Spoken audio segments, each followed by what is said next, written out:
네, 안녕하세요 여러분. 이번 시간에도 문화 광복, 역사 광복을 밝혀주는 시간인데요. 세계 최초의 나라, 세계 최초의 국가, 도시를 만든 나라는 어느 나라일까? 여기에 대해서 얘기를 해볼까 합니다. 세계 최초로 나라를 만들고 세계 최초로 도시를 만든 나라 어느 나라일까요? 여러분 맞춰보세요. 예, 바로 우리 한국입니다.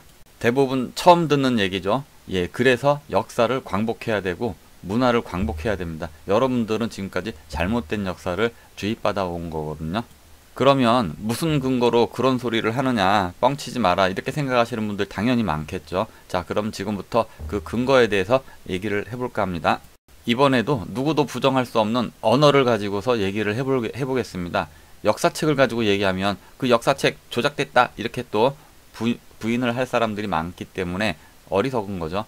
그래서 이번엔 누구도 부인할 수 없는 지금 우리가 쓰고 있는 이 언어를 가지고서 얘기를 해보겠습니다. 우리나라의 반대편, 지구 반대편에 있는 문화권에서 우리나라 말을 쓴다고 한다면 과거에는 전 세계가 우리나라 말을 썼다고 볼 수 있죠. 그리고 이 나라라는 말, 국가에 관계된 말들을 우리나라 말을 쓴다면 우리나라가 최초의 국가라는 걸 간접적으로 증명할 수가 있는 거예요.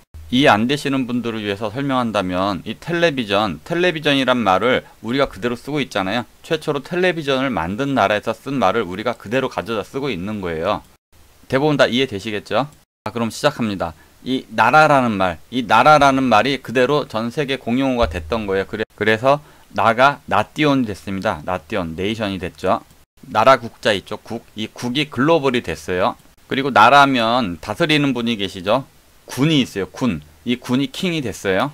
군이 있으니까 신이 있어야 되겠죠. 이 신이 시크리터리 서번트가 된 거예요. 그리고 우리말이 서양 사투리가 될 때 이 비읍이 피읍 발음으로 바뀌는 경우가 많아요. 나중에 따로 또 모아서 영상을 올리겠습니다. 이 백성이 피플이 됐어요. 여기서 한국말을 잘 모르시는 분들을 설명한다면 이 군이란 임금 군자를 말합니다. 그리고 도시, 이 시라는 말이 그대로 시티가 된 겁니다.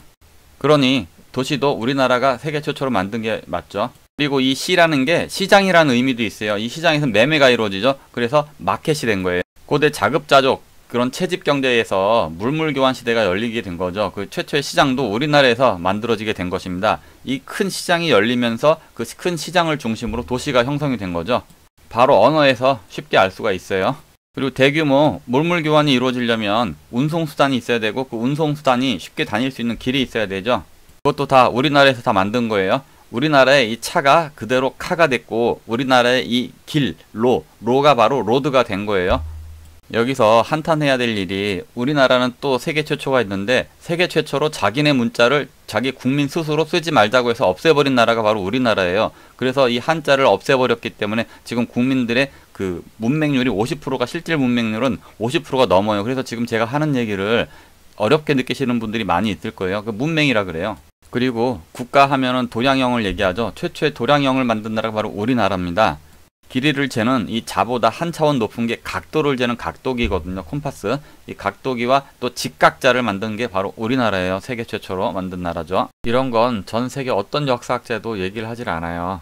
이 직각자하고 콤파스를 처음 개발하신 테오 보키시 이분께서 우리나라의 태극기 이 8괴를 처음으로 그리신 분이죠. 그런데 우리나라 역사학계에서는 이 보키시를 부정하기 때문에 결국은 우리 태극기도 부정하는 거가 되는 거예요. 그래서 우리 태극기 8괴 누가 그렸는지 절대로 가르쳐 줄 수가 없어요. 언급조차 할 수가 없죠. 우리나라 역사학계에서는. 이 각도기하고 직각자 이거는 기하학의 기초가 돼요. 그래서 이 수학과 기하학을 최초로 만든 나라가 우리나라예요. 그리고 이 서양의 천재들은 이러한 가치를 알아본 거죠. 그래서 이 각도기하고 직각자를 자기들의 상징으로 삼았어요. 그것이 지금까지 남아있는 일루미나티 프리메이슨의 상징입니다.